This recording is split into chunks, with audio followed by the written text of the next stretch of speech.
I informed all the guests that the groom had been replaced, but my fiancée still doesn't know. She thinks she can keep it from me, secretly register her marriage with a poor scholarship student, and quietly give him a home. But she doesn't realize, I've already stepped aside generously. Not only did I send the wedding ring and the tuxedo to that poor student, I even replaced the photos at the wedding venue, with intimate pictures of the two of them. Yet on the wedding day, when she discovered that the real groom wasn't me, she broke down completely and tried to search the entire city for me, but by then, I had already disappeared from her world, for good. Chapter 1. Mr. Wang, just to confirm, you mean the wedding will proceed as planned, but the groom will be replaced by someone else, is that correct?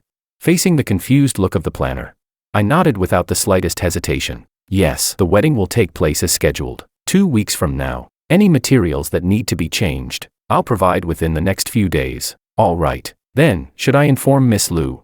No need. I interrupted instinctively, unable to suppress the emotion in my voice. Seeing her startled expression, I took a breath and explained as calmly as possible. She's quite busy. From now on, any matters concerning the wedding should be discussed with me only. This wedding was the last gift I would ever give to Willow, and since it's a gift, it should only be revealed at the final moment. That way, she'll get a surprise. Leaving the wedding agency, I walked to the roadside, unlocked my phone, and booked a ticket to leave City J. Just as the confirmation popped up, her call came through. I answered, but before I could speak, her soft, gentle voice floated through the receiver. George, my parents said they miss you. They asked me to bring you home tonight for dinner. They also said there's something they want to give you. Can you guess what it is?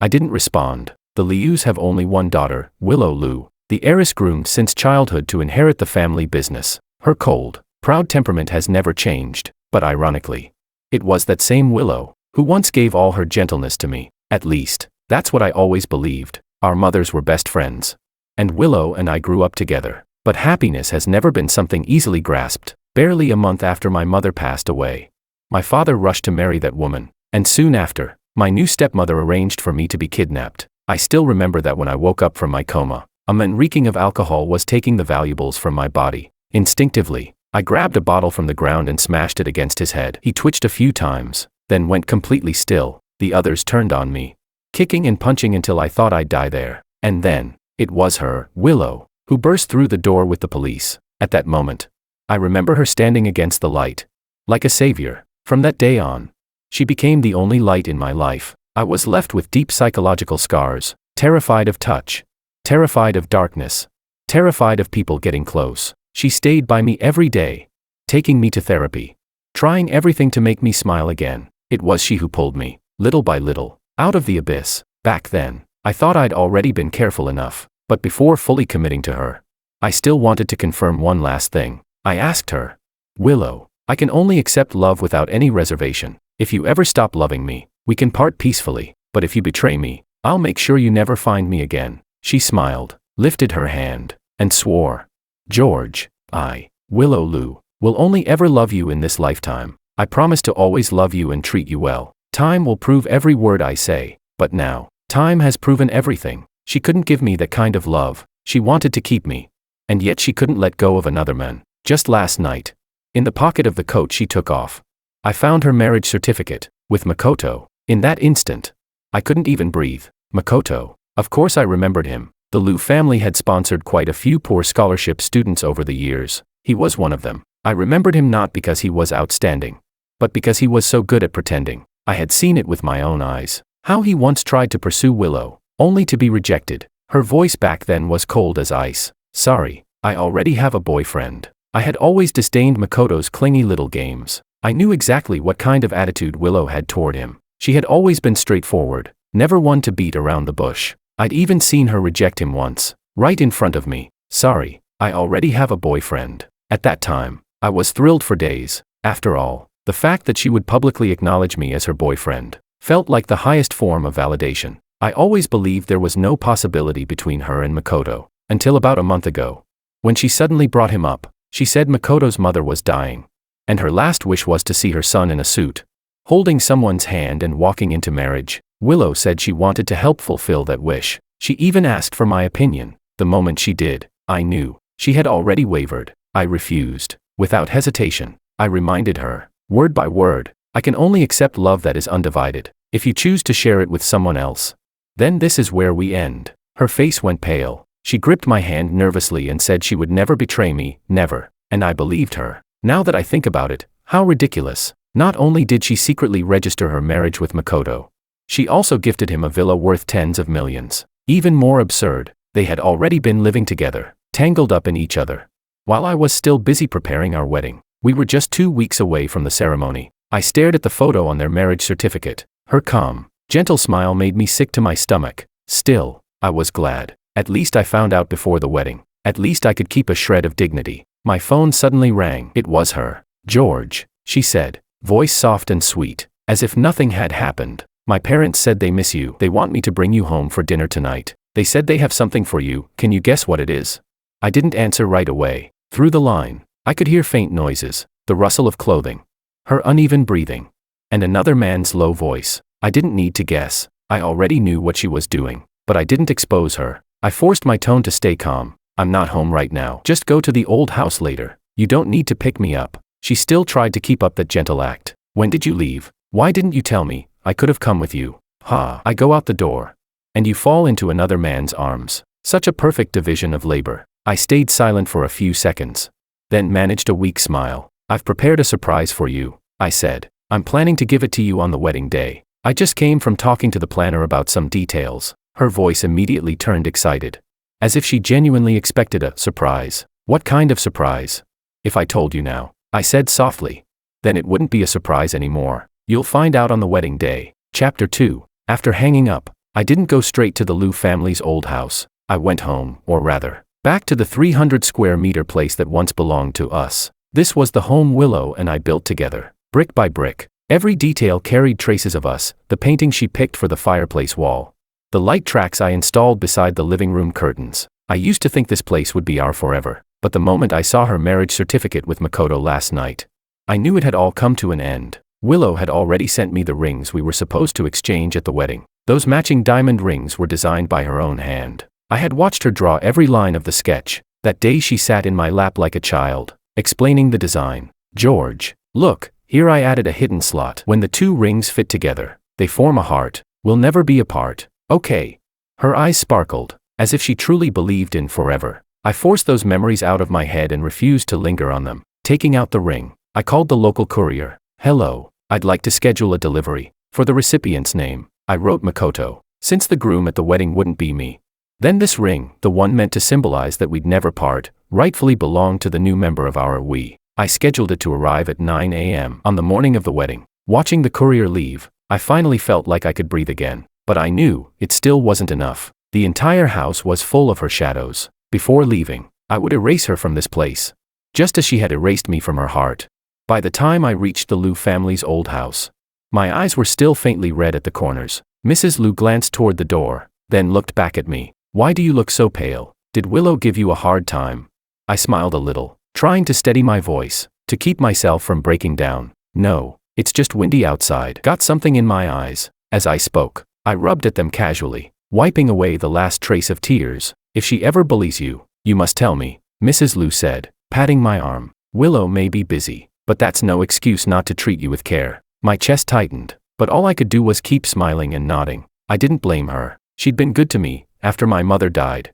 Mrs. Liu had looked after me like family. She simply didn't know the truth. Not long after, Willow's car pulled into the underground garage, but she didn't come upstairs. Mrs. Liu asked me to go get her. I walked down to the garage, and immediately spotted her white sedan with its headlights still on. She was sitting in the driver's seat. The window was open. A slim cigarette between her fingers, unlit. Her gaze rested on her phone screen. I stopped a few steps away, and before I could say anything, I heard her sweet, teasing voice. My back still sore. "It's all your fault." I froze, rooted to the spot. Makoto's low, gentle laugh came through the phone. "All right, it's my fault. Come over tonight, I'll give you a massage." Willow let out a soft, playful hum, her tone syrupy with affection. You'd better." "Not just my back, you'd better take good care of me." She hung up, a faint smile still lingering on her face. Then she finally lit the cigarette, took a slow drag, and leaned back in the seat, exhaling a long, lazy plume of smoke. That expression, I had never seen it before. So practiced, so free, so real. So this was who she really was. Willow, the woman I thought I knew, had long ceased to exist. In front of me, she never smoked or drank, She used to say she hated the smell of both. In front of me, she was always gentle, pure, untouched by the dust of the world. But now, the way she looked, she wasn't hiding, wasn't pretending, the woman I loved. Once she stopped loving me, she couldn't even be bothered to keep up the act. I stood there, my throat heavy as if filled with lead. The tenderness I thought belonged only to me, she could give it to someone else. Down to every tone and every gesture, without missing a beat. Her coquettish voice still echoed in my ears, but that softness was no longer mine. A bitter smile tugged at my lips, but my stomach twisted violently, as though it were being wrung from the inside. The car engine shut off. Willow crushed out her cigarette just before she opened the door. I turned and walked away from the garage. We went upstairs almost at the same time, her right after me. The servants were busy setting dishes on the table, one after another. Mrs. Lu saw us enter, and her tone turned sharp as she glared at Willow. "What took you so long? George had to go down and call you up." Willow froze for a moment, as if suddenly realizing something, then turned to me abruptly. "You went to find me?" I looked at her calmly, voice light and even. "Yeah, I saw you on the phone, didn't want to interrupt, so I came back." "Why?" Her eyes locked onto mine, tense and unblinking. I'd never seen her look so nervous before. "Did you hear who I was talking to?" The irony of it almost made me laugh, but outwardly, I didn't let a single emotion show. "No," I said smoothly. "Wasn't it a client? Who else could it be?" I met her gaze with perfect ease. So calm it was almost convincing. Even to myself, her expression finally softened, and she slipped back into that familiar, gentle mask. She took my hand, tracing lazy circles on my palm with her fingertip, her voice melting into sweetness. "Not a client," she said softly. "It was about the charity gala next week. I commissioned a set of couples accessories for us. The designer was just calling to confirm. When you're beside me, you'll always be the brightest one in the room, no matter what." As she spoke, all I could hear in my mind was her earlier line over the phone. My back still sore. "It's all your fault." "Heh." She said it so naturally, so smoothly, that for a second, even I almost believed her. Charity gala. She used to organize many of those for me. The George Foundation. Donations for blessings. Prayer events. She didn't even believe in gods. Yet she'd prayed over and over again for me. I remembered all of it. Back then, I'd been moved to the point of speechlessness. But now, hearing her continue that same tender act, I felt nothing. No anger, no sadness, just emptiness. I simply replied, "Do whatever you think is best." After dinner, Mrs. Lu brought out a carved box, red Nanma wood, clearly something special. "This was meant to be passed down to the Lu family's daughter-in-law," she said warmly. "But since your uncle and I only have Willow, it's something for the two of you." I opened the box. Inside lay a pair of jade pendants, intricately carved, the texture smooth and luminous, priceless heirlooms. Mrs. Lu smiled kindly at me, but I couldn't bring myself to return it. That piece of jade symbolized inheritance, marriage, union, and I felt nothing but heaviness. I forced a polite smile, closed the box, and set it back down. "This gift is too valuable. I appreciate your kindness, Auntie, but something so meaningful should be worn on the wedding day." My tone wasn't cold, but it was firm enough. Mrs. Lu nodded, saying she would personally help us put them on that day. I noticed Willow glancing at her watch again and again, as if she couldn't wait for the dinner to be over. Sensing it, I took the initiative to excuse myself. As she walked me downstairs, she kept rubbing her waist lightly, looking as if it still hurt. I glanced at her and asked casually, "What's wrong? Your back hurts?" Her body froze for a second, and her hand slowly pulled away. "Occupational habit," she said with a faint smile, pretending it was nothing. "It's fine, don't worry." I didn't expose her lie, just nodded lightly, but inside, a bitter sort of irony rippled through me. When we got home, she acted perfectly natural, urging me to go to bed early. Her tone was gentle, soft, as if nothing had happened, as if we were still that couple, about to walk into the wedding hall together. But I knew, she wasn't worried about me resting. She just wanted me asleep, so I wouldn't interfere with her nightly appointment. I lay there with my eyes closed, but my mind had never been clearer. She lay down beside me, one arm wrapping lightly around my waist. At first, her movements were careful, tentative, as though she was afraid of waking me. But soon, her breathing grew heavier, and her grip on my waist tightened slightly. I knew what she was doing, testing me. I didn't move. I slowed my breathing, pretending to be fast asleep, just as she wanted. After a few minutes, Willow carefully got out of bed. The sound of her changing clothes was faint, but I heard every rustle, every motion. Once she was dressed, her footsteps, familiar and hurried, moved quickly toward the door. A few seconds later, I heard the soft click of it closing behind her. Only then did I slowly open my eyes. I got up, walked to the window, and pulled the curtain open. Through the glass, I watched her car speed out of the gate. The night was thick as ink, and the taillights carved through it, 2 sharp streaks of red, mocking me with their glow. I stood there, my chest heavy, breath caught somewhere between anger and pain. Then I raised my fist and slammed it hard against the wall beside the window. It hurt, but not nearly as much as the fire burning in my chest. Chapter 3. When I woke up the next morning and sat up in bed, a delicious aroma drifted in from the kitchen. The living room was empty, but in the kitchen, a familiar figure moved gracefully among the counters. It was Willow. She was back. My hands clenched instinctively, but I forced myself to stay calm and walked out of the bedroom. Hearing the sound, she turned around and smiled at me, that kind of smile that made time seem gentle, full of quiet affection. "I learned a new recipe," she said softly, her eyes curving like crescents as she ladled the soup into a bowl. "Come and try it. Your stomach hasn't been well, and I heard this is good for digestion." I didn't move. I just stood there, watching her. After a long while, I finally sat down slowly. My gaze lingered on her. Everything looked so familiar, yet, somehow, I felt like I was looking at a stranger. "Where were you last night?" She froze for a moment, her smile stiffening before she quickly looked away. I saw the flicker of panic in her eyes, but she recovered fast. She walked over and sat beside me. She took my hand, her expression full of concern, as if I were the one who had done something wrong. "There was an urgent matter at the office last night," she said softly. "You were already asleep, so I didn't wake you." "What's wrong? Did you have a nightmare?" Her voice was gentle, tender, as if she were afraid I might slip back into the shadows of the past. I said nothing. I just stared at her. She kept comforting me with that same worried face, even picking up her phone to call her assistant, asking them to send over some medicine and schedule another therapy appointment for me. That scene, it was all too familiar. I used to believe she was the only light in my endless night. Back then, I could only fall asleep with the help of medication, and she would stay by my side. Sometimes she even slept on the floor, just so she could hold my hand the moment I woke up from a nightmare. I truly believed in her. But now, as her gentle hand rested over mine, I suddenly noticed the faint bluish mark just beneath her collar. She was dressed more modestly than usual, even her neck was tightly covered, but when she rolled up her sleeves while cooking, her disguise slipped. A blurred, intimate kiss mark trailed along the inside of her arm, and in that instant, I knew exactly where she had been last night. She had given her body to another man, and yet here she was, early in the morning, tenderly making me soup, comforting my insomnia,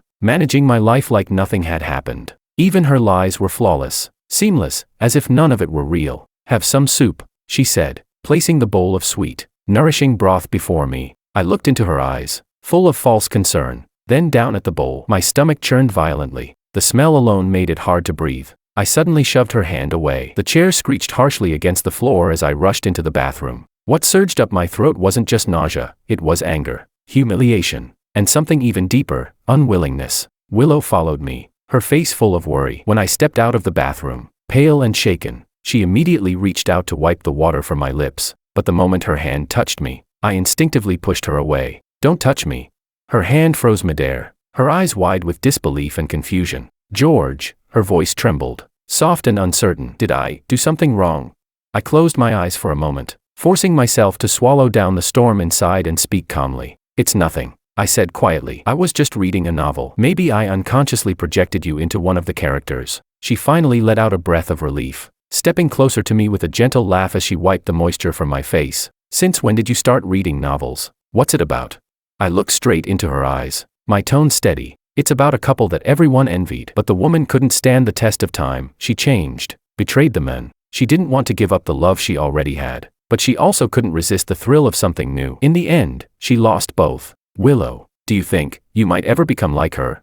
She froze. Her fingers trembled slightly before she suddenly wrapped her arms around me, pressing her head against my chest. "Novels aren't real," she murmured, her voice muffled. "No one can break us apart, and I'll never fall in love with anyone else. George, you have to believe in my love for you." I stayed silent. Her tone was firm, unwavering, but I couldn't tell if she was trying to reassure me or convince herself. In the days that followed, she hardly left my side. Even for hospital checkups, she insisted on taking me there personally. She became gentle, cautious, just like when we first got together. Every emotion was neatly tucked away, perfectly controlled. Time slipped by, and soon it was the day of the charity gala. Willow pulled me along to get a custom suit. I wasn't particularly interested. While she discussed fabrics, I sat to the side, flipping through a lookbook, until my eyes stopped on a dark ink-colored suit. Simple, clean cut, there was a quiet sharpness to it. It looked exactly like the person I wanted to become. She noticed my pause and asked softly, "You like this one? Try it on. If it fits, I'll have them send it home directly." I was about to agree when the clerk stepped forward, looking apologetic. "I'm sorry, Mr. Wong. This suit has already been reserved, but if you don't mind, I can recommend another style." Willow frowned, her expression cooling, her tone subtly changing. "Go ask the other customer if he'd be willing to give it up. I can offer him a new model for free." The clerk glanced at me, then leaned in to whisper something into her ear. He spoke quietly, but I still heard it. It was reserved by Mr. Ito. I looked at Willow, and the fleeting, complicated expression on her face almost made me laugh. She opened her mouth, but I spoke first. "It's just a suit. Do you really expect me to fight him for it?" She froze. "It's a nice design." "Sure," I said evenly, "but whether it's a person or a thing, I don't like taking what already belongs to someone else." Her brows twitched, her gaze unsteady. My words had landed right where they hurt. I didn't bother saying more. I turned, picked out another deep blue suit, and handed it to the clerk. She was silent for a few seconds before following me. In the fitting room, I took off my jacket. My phone screen lit up, countdown, 7 days. Chapter 4. Willow's gaze fell on the countdown notification glowing on my phone screen. Her brows furrowed instinctively. She reached out to take a closer look, but before her fingers could touch it, I stepped out from behind the dressing curtain. The moment the curtain drew open, she froze, as if something had just stunned her. I stood before her in the deep blue suit. Her eyes lit up instantly, wide and bright, staring at me as though she were seeing me for the first time. "George, you look amazing in this color," she said softly. There was pure admiration and affection in her eyes. Once upon a time, just one of her looks like that would have made my heart race uncontrollably. I'd spend the rest of the day floating on that feeling. But now, I felt nothing but calm stillness, like a lake with no ripples. I averted my gaze, ignored her compliment, and reached for my phone, ready to leave. She stood on tiptoe, trying to kiss me. I turned my head slightly, dodging her touch with a casual motion. "Let's go," I said evenly. "We're running out of time." She froze, her hand still half raised, and only then seemed to remember the message she'd glimpsed earlier. Her voice lowered a little. "I saw the countdown on your phone. 7 days left. What's that for?" I paused, a faint tremor rippling through my chest, but my face remained composed. 7 days later would be our wedding day, and also the day I planned to leave for good. I didn't want her to know yet that the surprise she'd see at the ceremony wasn't a gift, but the truth. Looking straight at her, I answered calmly, without a trace of hesitation. 7 days until the wedding. Did you forget?" Her eyes flickered, maybe guilt, maybe just an attempt to mask it, but she didn't press further. We arrived at the charity gala together. It hadn't officially begun, yet the venue was already bustling with noise and laughter. As soon as we stepped in, a crowd gathered around us. Willow turned to glance at me, lowering her voice. "George, if you don't like the noise, I can take you somewhere quieter." I said nothing, just followed her forward. One by one, people came over, raising glasses, exchanging greetings, offering smiles. Their words were all the same. How perfect we looked together. How devoted she was to me. "President Liu really dotes on Mr. Wong. You won't find another couple like you two in the whole city. Miss Liu's loyalty and love is admirable. Who wouldn't envy George Wong for marrying such a woman? When the wedding day comes, I'll bring a grand gift. May you two have 100 years of happiness." Standing there amid the sea of voices, I felt suffocated. Willow, though, was radiant. Her smile was soft, effortless, the kind that seemed to bloom straight from the heart. I knew she relished this kind of attention, this illusion of control that made her feel untouchable. Her smile was beautiful. I used to be mesmerized by it, but now, all I could see was irony. These people had finally found a way to get closer to her. Their flattery rolled off their tongues smoother each time, each compliment louder and more shameless than the last, as if a few sweet words in her presence could earn them a share of her favor. To me, though, their voices were nothing but a dull, relentless buzz. Every blessing, every compliment, they all sounded sharper than mockery. A restless irritation crept up inside me, and I wasn't sure how much longer I could keep it from spilling over. Willow noticed my mood shift. She quickly waved off the people crowding around us and led me to a quieter corner. But that moment of calm didn't last long. A familiar, and deeply unwelcome, figure appeared in front of me. Makoto. He wore a dark ink-colored suit, moving with that same self-satisfied composure, every step unhurried, as though he were the star of tonight's gala. "Miss Liu, Mr. Wong," he greeted smoothly, his lips curved in that polite, practiced smile. "Long time no see." Even through the veneer of courtesy, I could see what hid beneath it: smugness, provocation, and the faintest hint of mockery. The charity gala was hosted by the Liu family. As someone who'd once been sponsored by them, Makoto naturally had every right to be here, and with an upcoming speech scheduled, he was basking in his own spotlight. I didn't bother looking at him. I lowered my head and scrolled through my phone, treating him as though he didn't exist. But he took a step closer, his tone light, fake, laced with that annoying casualness. Mr. Wong, are you still mad at me? I admit. What I did before was wrong. I owe you an apology. I was desperate back then, so I asked Miss Liu to pretend to marry me. He gave a theatrical sigh, then added, but Miss Liu already turned me down, and now, I've got a girlfriend. So why don't we just let bygones be bygones? Huh?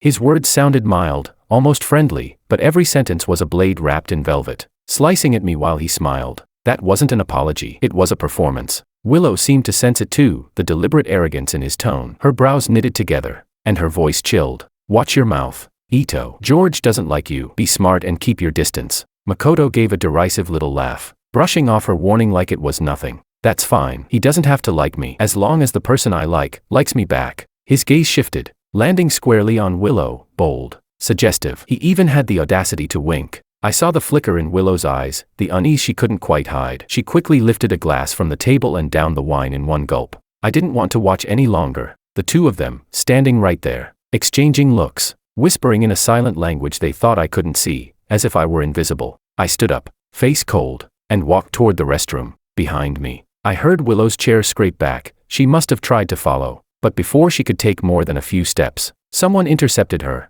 A group of guests had surrounded Makoto, showering him with flattery as if they'd just discovered the next rising star. Mr. Ito, that suit looks incredible on you, and the earring, so elegant. Makoto tilted his chin proudly. Of course, my girlfriend gave it to me. Everything she picks is the best. Someone suddenly noticed, voice rising in mock surprise. Wait, that earring, it looks just like the jade from Mr. Wong's ring. Don't tell me your girlfriend and Miss Liu bought theirs from the same piece of jade.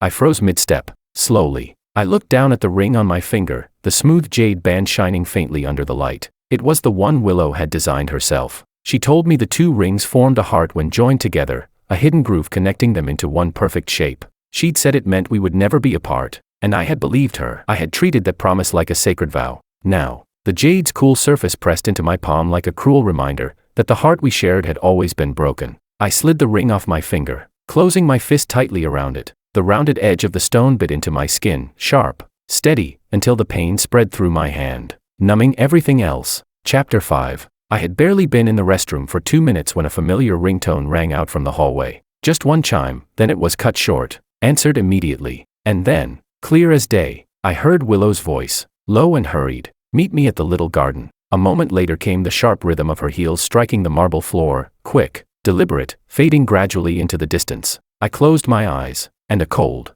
bitter smile tugged at my lips. She never changed. She always acted faster than she spoke. I knew this place better than anyone. The little garden, the hidden paths, the quiet corners, I could walk them blindfolded. Instead of taking the main corridor, I slipped into the storage room at the far end. There, behind a stack of boxes, was a tall glass window. The window itself couldn't be opened, but the narrow gap was enough to give me a clear view of the outside. Just as I expected, she appeared within minutes. Her steps were hurried, her face glowing with anticipation. Waiting for her there was Makoto, eager, restless, like a puppet barely holding himself back. The moment he saw her, he pulled her straight into his arms, and she didn't resist, not at all. She melted into him, arms wrapping around his waist, pressing herself so close it looked like she wanted to merge into his bones. My hand, hidden behind the window frame, trembled slightly. Then I heard her voice, that soft, teasing tone she used only when she felt safe, when she thought no one was watching. Stop teasing me. The doctor said I'm getting weak from exhaustion.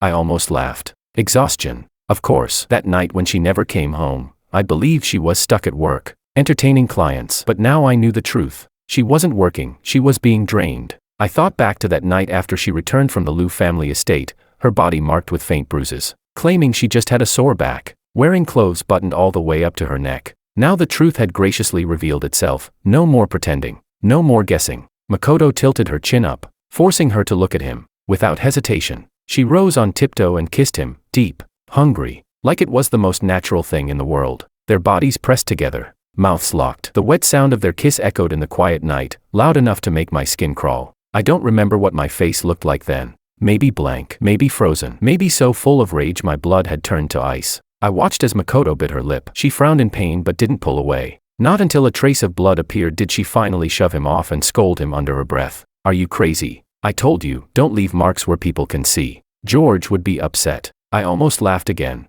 How considerate of her, still thinking about my feelings. Makoto only smirked, unfazed, sliding a hand up her back and squeezing playfully. Just make up some excuse. He won't suspect a thing. His voice dropped lower, rough with amusement. I like you like this. Come over tonight. I've got something new for you to try. He whispered something else into her ear, and whatever it was, her lips parted slightly. Her gaze darkened with heat. The next moment, she grabbed his collar and kissed him again, and I just stood there, watching, through that narrow slit in the glass, as my future bride tangled herself around another man. She had told me she loved only me. She had sworn that in this lifetime, she'd marry no one else. She had once knelt before me, sketching the design of our rings by hand, saying she wanted them to symbolize a promise that we would never part. Not in this lifetime, but she had given the other half of that heart to someone else. Leaning against the window frame, I clenched my hand so tightly that my knuckles turned pale. Trembling from the tension, something inside my stomach twisted violently. I nearly lost my balance. By the time I stepped out of the storage room, Willow had already separated from Makoto. She looked perfectly composed, as though nothing had happened, scanning the crowd in search of me. When she spotted me, she hurried over, a faint sheen of sweat glistening on her forehead. Where did you go? I turned around and you were gone. I was so worried. She really was a good actress. I looked at her, my gaze deliberately settling on the corner of her lips. The spot where he had bitten her was still red, the blood not yet wiped clean. I took a walk in the garden, I said evenly, my tone calm to the point of mockery. Got some fresh air. Then, casually, I added, what happened to your lip? The instant I asked, her body stiffened. A flicker of panic crossed her face, and tiny beads of cold sweat appeared along her hairline. I didn't say another word, just watched her reaction, waiting to see what kind of excuse she'd come up with this time. Which garden did you go to? She asked, voice unsteady. I let out a faint, humorless chuckle, turning slightly so she couldn't see my expression. The one behind the hall. Lots of people there. Why? Are you that nervous? Can't I take a few steps on my own? Her shoulders visibly relaxed, relief washing over her features as if she'd just stepped back from the edge of hell. It's nothing, she said softly. I just didn't want you to get lost. Her eyes darted away, as always, a tell she never managed to hide. I didn't bother responding. My gaze drifted to the main stage instead. That bastard, Makoto, stood there under the spotlight, giving his speech, talking about how the Liu family had once sponsored him, how their kindness was as deep as the mountains, repeating Willow's name again and again. Each time he said it, his eyes flicked toward us. I didn't need to guess what he'd say next. Beside me, Willow's eyes were fixed on him too. Her expression was complicated, guilt and longing twisting together in the same glance. I saw her bite her lip, or maybe she was just remembering his bite, because the moment she did, pain flashed across her face. I remembered exactly how that wound had been made, and yet, she still hadn't thought of how to explain it to me. Then, as though realizing I was still waiting for an answer, she mumbled, I've been a little overheated lately. Got a blister near my lip and accidentally scraped it. What a clumsy lie. I laughed under my breath, cold, humorless, and didn't bother exposing her. I'm tired. I'm going home. I turned away without waiting for her reaction. I didn't want to see that panicked look on her face again. She hurried after me, her grip tight around my wrist, almost desperate. Wait, I'll tell my parents, we'll go together. In the end, she took me back to the old Liu family estate. She said her mother wanted us to stay for the night, a final gathering before the wedding. I didn't refuse, but after washing up and lying down, I felt like I was sinking into a deep, silent well. My body was exhausted, yet sleep refused to come. Leaning against the pillow, I half closed my eyes, listening to the faint tapping of her fingers on her phone screen. Then came a soft laugh, low, throaty, and unmistakably flirtatious, the kind of laugh a woman only makes when she's speaking to her lover. I kept my eyes shut, forcing myself not to imagine who she was texting, what they were saying, or what secret little game they were playing. I don't know how much time passed before she gently shook me awake. George, she whispered, kissing my cheek lightly. Mom wants to talk to me for a bit. I'll be right back. If you wake up, just call me. Okay. I murmured an turning over as if half asleep. The door closed softly behind her. Her footsteps faded down the hallway, toward the study. I waited until silence returned, then sat up. From down the hall, faintly, I could hear the soft rhythm of two pairs of footsteps, hers and her mother's, heading toward the study. I got up, barefoot, and quietly walked to the door. The floor was cold beneath my feet, each step light and soundless as I made my way down the hallway toward the study. The door wasn't fully closed, a thin strip of light slipped through the crack. Then I heard it. Liu mother's voice, low, controlled, trembling with anger. I've told you so many times, Willow, George is a good man. Since you've already chosen to be with him, then keep those filthy men away from you. Her tone sharpened. Makoto, of all people, how can you still be entangled with him? Do you even realize the whole social circle is laughing at you?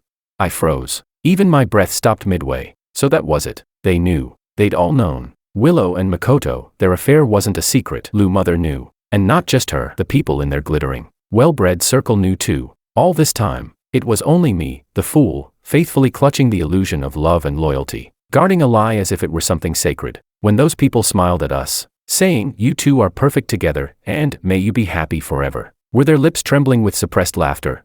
My hand groped for the wall to steady myself. My fingertips were ice cold. Lou mother's scolding went on. Words sharp and endless, but I couldn't make them out anymore. A low, constant ringing filled my ears, drowning everything else. It was like being pushed underwater, lungs burning, air thinning, unable to breathe. I turned away, moving mechanically, stumbling my way back down the corridor until I reached the bedroom. Falling onto the bed, I curled up beneath the blanket, shaking. Only one thought kept echoing in my mind, over and over. So even sincerity can be faked, and love can be, too. Chapter 6. When I returned to the bedroom, I felt hollow, like my soul had slipped out of my body, leaving behind only a shell. My mind drifted in and out, and before long, I sank into a heavy, dreamless sleep. Somewhere in that half-conscious haze, I sensed Willow come back. She sat by the bed for a long time, watching me. Her gaze was hot, the same kind of gaze I used to give her when she was asleep, when I still believed I was the luckiest man in the world. Only now, I knew that beneath that warmth, there was no longer love, only guilt, fear, and calculation. Her phone rang a few times. At first, she ignored it, but the ringing grew sharper, more urgent, stabbing through the quiet room like needles. After a few seconds of hesitation, she finally stood up. I could hear her breathing, shallow, conflicted, then the soft rustle of her clothes as she turned and walked out. I didn't open my eyes. I didn't ask where she was going. I already knew. Chapter 7. When I woke the next morning, the other side of the bed was empty. At breakfast, Lou mother personally brought a tray over to me, her smile gentle, her tone maternal, the perfect picture of care. Willow said there's an urgent matter at work. She said kindly she had to leave early. You should stay and keep your uncle company, play a few rounds of chess. It's not good for you to stay alone all the time. Her voice was calm, natural, her expression flawless. If I hadn't overheard their conversation last night, I might have believed her again, might have mistaken that polished performance for genuine concern. But now, I could only see her the way I saw Willow, a woman who could lie with a smile and make it sound like love. I smiled faintly, my tone polite, steady. There are still some wedding details I need to confirm with the planner. We've been preparing for months. I don't want any mistakes. I'll visit Uncle another day. She nodded, not pressing further. I knew what she was thinking, perhaps relief, perhaps expectation, but I didn't care to guess anymore. After breakfast, I left without delay and went straight to the wedding planning company. I hadn't lied, there was something to handle. Last week, I had already instructed them to replace the groom's name, from mine to Makoto's. I'd told them I would deliver the rest of the required materials myself. In the past few days, Willow had been glued to my side, almost never giving me a moment alone. But she had forgotten, she'd built her life around me. Her passwords, her phone, her computer, they were all my birthday. She thought I trusted her too much to look. She thought I was too naive to doubt. But during one of her showers, barely 10 minutes, I had opened every secret she ever kept from me. Their marriage certificate, their honeymoon photos, their intimate pictures, in matching wedding attire, arms wrapped around each other. Every single one. Her business trip had been a lie. She'd spent half a month abroad with him. Now, all of those photos were sitting safely in my phone, and one by one, I was sending them to the wedding planner, replacing my role with his. When it was done, I didn't feel the devastation I expected. Just a hollow calm, the kind that comes after the storm, when there's nothing left to break. As I stepped out of the company, I remembered a medical exam I'd taken a while ago. The results should have been ready by now. I decided to stop by the hospital to pick them up. But as soon as I parked, I saw her car. Willow's. A dull thud echoed in my chest. I started walking toward the building, my pace quickening. And then, before I even reached the reception desk, I saw them, at the end of the corridor, standing outside the obstetrics and gynecology department. Willow and Makoto. They were laughing softly, standing so close their bodies nearly touched. His hand rested protectively on her lower back, gentle, careful, as though she were something precious, fragile, and his alone. I stood frozen where I was. My throat felt parched, as if all the air in the corridor had been sucked away. Willow was smiling, that familiar, soft, practiced smile, the corners of her eyes curved with warmth, her every gesture dripping with affection. Makoto leaned down to whisper something in her ear, and her smile deepened, sweeter, brighter. So this was her real face. When she finally noticed me, her whole body stiffened. She jerked her hand away from Makoto's. panic flashing across her face. A sheen of sweat broke across her forehead. "George, what are you doing here?" I looked straight at her, my voice so low it almost frightened me. "Came to pick up my medical report." I didn't look at her again, only at Makoto. That smug, composed mask he wore so well. Willow hurried forward, grabbing my arm, her tone flustered, words tumbling over one another. I got into a minor car accident this morning. Makoto happened to be passing by and brought me here." She hesitated, eyes darting nervously before she added the sentence that nearly made my lungs collapse. "After the checkup, I found out I'm pregnant." "George, aren't you happy?" I almost laughed. A car accident, and somehow, it produced a child. How could I not be? I said softly, my tone so gentle it didn't even sound like me. Makoto met my eyes with that infuriating calmness, his voice light, his expression tender, though I knew exactly who that tenderness was meant for. "Mr. Wong probably doesn't know yet," he said slowly, almost kindly. "Miss Liu is carrying twins, over 2 months along now." He spoke each word like he was reading a sentence, a verdict. My chest felt hollow. Empty laughter bubbled up inside me, silent but merciless. Then the doctor came hurrying out behind them, oblivious to the tension that thickened the air like fog. He glanced between us, clearly unsure who was who, and began speaking matter-of-factly. "She's still in the early stages, no intercourse for now. After 3 months, you can consider it again. Whoever's her husband, make sure she rests. There's been some light bleeding, so please be careful." That one word, husband, sliced through the air like glass. Willow went pale, beads of sweat rolling down her temple. Her hand shook as she grabbed mine,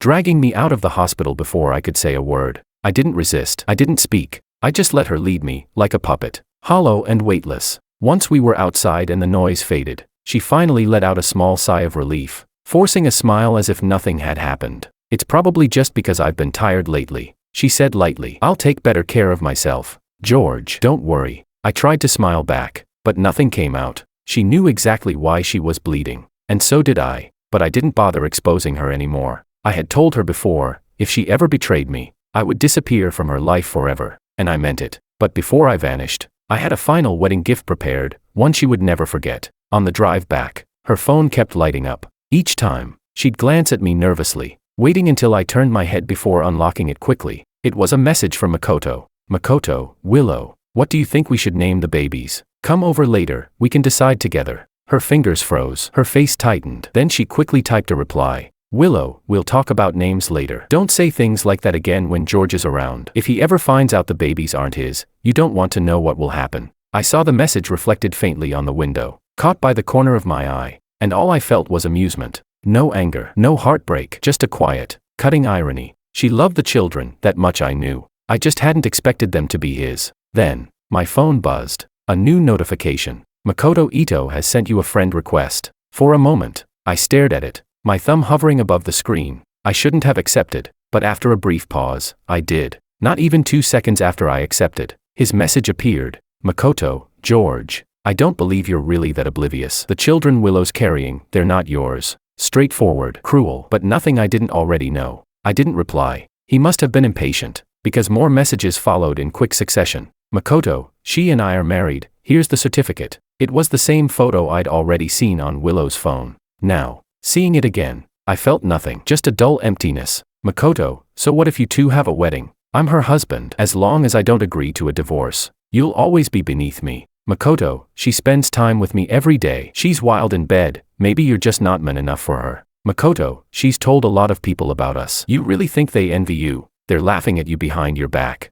"Makoto, remember the suit I wore at the charity gala? She designed that for me. You can't imagine how much she loves me." "Makoto, if you two hadn't grown up together, you'd never even be qualified to stand beside her." Then came the photos, intimate, explicit, sent one after another, like bullets in slow motion. I just stared at them, expressionless. How ridiculous. He thought flaunting his victory would make me crumble. He thought possession was the same thing as love. But the truth was, his arrogance only made me calmer. Just then, Willow leaned over, her voice sweet, oblivious. "What are you looking at so intently?"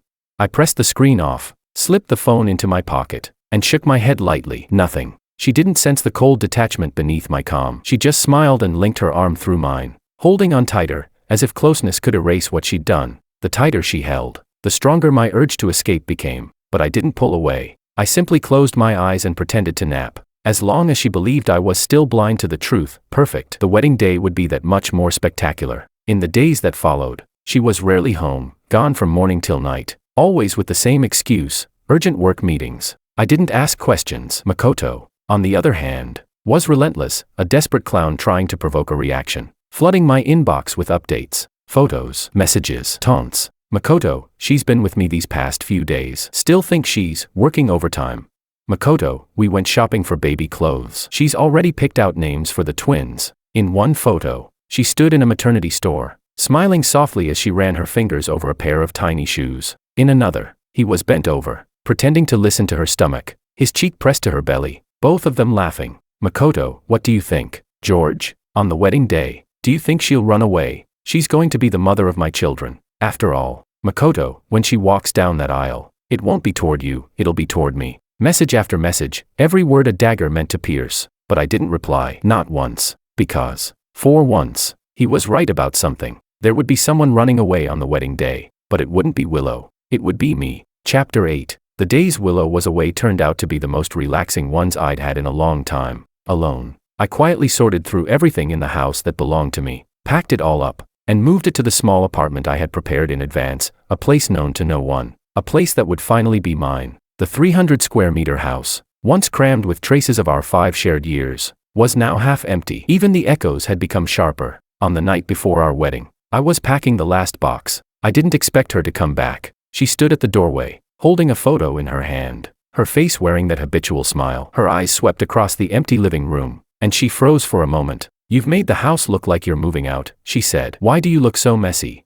I paused, casually brushed the dust off my face, and replied evenly, "Just clearing out some clutter. After the wedding, we can bring in new things." She clearly misunderstood, thinking I was preparing for our new life together, not realizing I was preparing to leave her for good. She stepped closer and handed me the photo. "I had this one restored. It's our first picture together after we started dating. Do you remember it?"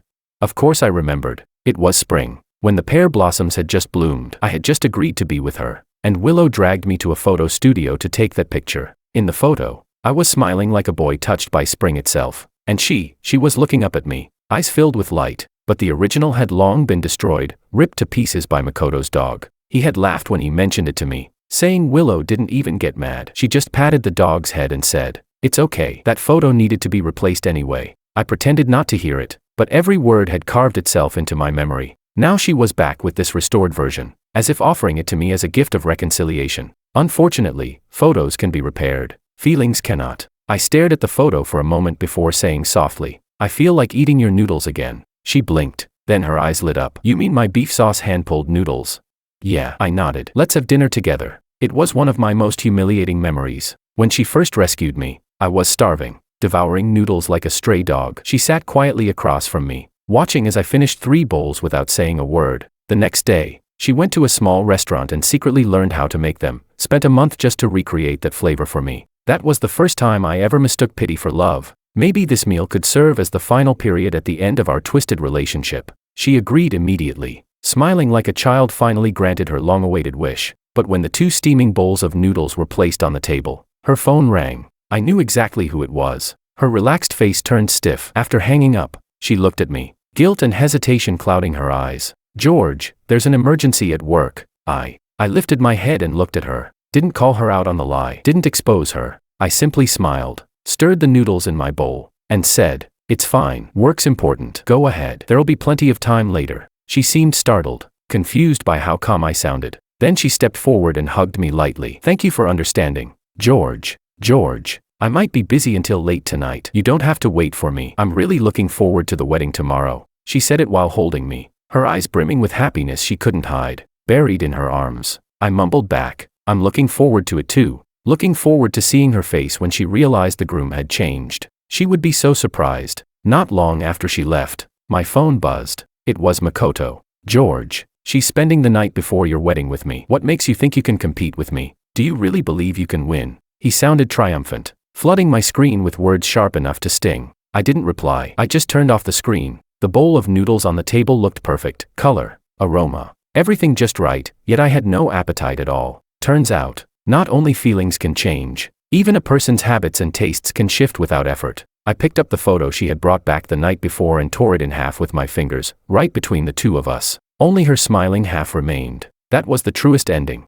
I went to the bathroom, took a long hot bath, and let the silence sink into me. Not long after, I fell into a deep sleep, the best I'd had in years. The next morning, before 7, I woke up on time. 2 notifications glowed on my phone screen, one reminding me of the train departure time, and another showing the delivery in transit. It was the diamond ring I had handed to the courier yesterday. The couple's ring set would soon arrive, right at the wedding venue. Into the hands of the groom, Makoto. My mood was unexpectedly calm. I packed the last bit of luggage, left that place behind, and didn't look back once. That spacious, 300 square meter house had once been what I called home. Now, it was nothing more than the shell of a lie. At the same time, Willow woke up in Makoto's bed. I didn't need to imagine it. She would hurry back, heart still fluttering with happiness, and send me a message. George, I can't wait to see you right now. And I would reply, me too. I hope you like the surprise I prepared for you when the wedding begins. The wedding hall was crowded with guests. Willow stood on stage,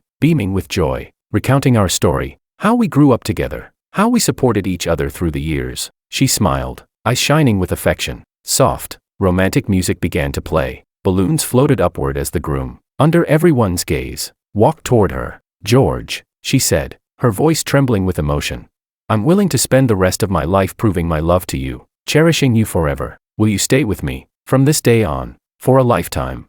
The crowd held its breath. The groom nodded firmly. In the dim lighting, she finally saw clearly. The man walking toward her was not me. Her smile froze in place. Even across the crowd, I could almost see her body shudder. Fear rippling through her like a shadow. And I was already on a train to another city, watching it all unfold from a distance. Eyes cold, heart quiet. This wedding was my final gift to her. Willow, the surprise you've been waiting for has arrived. Chapter 9. Willow's shock twisted into fury. She grabbed Makoto's wrist, her voice shaking with disbelief and anger. How come you're here? Where's George? Makoto winced, trying to pull his hand free, feigning confusion. Willow, what are you talking about? We've already gotten our marriage certificate. Of course the groom should be me. Everyone's watching. You should stop making a scene. But Willow didn't seem to hear his deliberate reminder. Her gaze was fixed on the wedding ring on Makoto's left hand. The ring that once belonged to George was now sitting on Makoto's finger. Willow seized his hand and forcefully pulled the ring off. George's hands had been slimmer. Wearing his ring for even this short while had already left a deep red mark on Makoto's finger. The guests, business elites and political figures from all over J-City, whispered among themselves as they watched the scene unfold. Mrs. Liu received a subtle glance from Mr. Liu and hurried toward Willow. Willow, calm down first. Whatever's going on, let's talk about it after the ceremony. Everyone around tried to calm her down, but Willow felt like she was about to lose her mind. Her heart raced, her body trembling uncontrollably. Then, she noticed the huge LED screen behind her. The slideshow wasn't showing her wedding photos with George, but with Makoto. Those pictures, she remembered now. They were taken after she'd agreed to get the marriage certificate with Makoto, photos he had begged her to take. One photo after another flashed before her eyes. And suddenly, George's last message replayed in her mind. I hope you like the surprise I prepared for you when the wedding begins. Willow's heart lurched violently. The taut string inside her finally snapped. George's words and the scene before her merged into one horrifying realization. Now she understood what kind of surprise he meant. Makoto stepped closer, carefully taking her trembling hand, his tone syrupy and submissive. Willow, George ran away from the wedding, but you still have me, and our baby. Let's just finish the ceremony first. Get out. Willow's composure shattered. She screamed, cutting him off mid-sentence. The next second, her raised hand came crashing down on his face with a loud crack. Makoto's head spun from the force. A red, swollen handprint bloomed across his cheek almost instantly. What nonsense are you spouting? George and I love each other. He'd never run away without a reason. Did you say something to him? And who do you think you are? This is our wedding, mine and George's. Even if he didn't come, you have no right to stand here. Makoto's ears rang. Willow's words blurred into a distant buzz. The slap had been so hard his vision swam. He stumbled backward, lost his footing, and fell from the nearly 1-meter-high stage. A sharp crack followed by his scream. His calf bone had snapped. My leg. Chaos erupted across the venue. Guests panicked. Staff rushed in, but Willow couldn't focus on any of it. Her thoughts spun in agony. Makoto had said George ran away. She refused to believe it. Amid the confusion, she turned and ran, against the flow of people, bolting out of the wedding hall and into her car. George, you're just joking with me, right? You must be at home waiting for me. The groom can't be anyone else, it has to be you. A trip that should have taken an hour took her only 30 minutes. But when she flung open the door, all she found was an empty house. Nothing else. Just silence and absence. Chapter 10. Willow rushed through every room, Searching desperately, she opened every door, tore through every corner, but George was nowhere to be found. George, please don't joke with me. Okay, we still have to hold our wedding. She called his name over and over, each unanswered echo chipping away at her hope until none remained. She had already noticed earlier, all of George's belongings were gone. The couple's matching items, the framed photos on the walls, the anniversary gifts they'd exchanged. Every trace of his existence in this house vanished. She should have realized it last night, when she came home and sent something off, but she ignored it. On the dining table, the 2 bowls of noodles she'd cooked the night before still sat untouched, and the first official photo they'd ever taken together, now torn in half, lay carelessly discarded beside them. Only her half remained. Willow felt as though her own heart had been ripped apart just like that photo, raw, bleeding, and beyond repair. At that moment, she finally understood, George was truly gone. But why? No matter how hard she tried to think, she couldn't figure out what had made George leave so suddenly. Her phone rang. Willow's hands trembled so badly she could barely hold it steady. When she finally managed to grab the phone, her heart lifted, only to crash again when she saw the name on the screen. It wasn't George, it was Mrs. Liu. Her breath hitched, the emotional whiplash left her dizzy, and a sharp cramp twisted through her stomach. As soon as she answered, Mrs. Liu's angry voice exploded through the speaker. Willow, is it true what Makoto said, that you're pregnant? And when did you two even get a marriage certificate without telling us? Willow, how could you be so foolish? It's one thing to play around, but to get pregnant with Makoto's child and still want to marry George, what were you thinking? Have you found George yet? Willow's voice was completely hoarse from screaming earlier. When she finally managed to speak, her tone was lifeless. George is gone. Mrs. Liu's voice carried through the line, sharp with both anger and disappointment. He's the kind of man who can't stand even a grain of sand in his eye. No wonder he insisted I give him the jade pendant only on the wedding day. He must have discovered what happened between you and Makoto. Mrs. Liu continued speaking, but Willow couldn't hear another word. Her mind echoed with just one sentence. He must have discovered what happened between you and Makoto. Then, a memory surfaced, George's warning on the day he agreed to be with her. Willow, I can only accept love that holds nothing back. If you stop loving me, we can part peacefully. But if you betray me, I'll make sure you never find me again. Mrs. Liu's speculation and George's words looped endlessly in her mind, torturing her until she felt like she was losing her grip on reality. George left because he had found out about her and Makoto. As she forced herself to think clearly, the truth began to unravel before her eyes. Her affair with Makoto had been full of cracks and clues. George must have seen through her betrayal. That's why his behavior had become increasingly distant, increasingly strange. But during that time, she had been too focused on Makoto, so much that even when she noticed George's subtle change, she brushed it aside. Now she realized, everything had been warning her. She just refused to see it, foolishly believing she was still in control. Chapter 11. Willow's chest ached with a dull, unrelenting pain, the weight of guilt threatening to crush her. But no matter what, she had to find George. Between them, the story couldn't end, not until she said it was over. Forcing herself to focus, Willow redialed George's number, but again and again, every call went unanswered. Then she opened WeChat, scrolled to his pinned chat, and sent a message, only to see that sharp, cruel red exclamation mark appear. George had blocked her everywhere. She stared blankly at her phone, on the verge of losing her mind. Even if he left, where could he possibly go?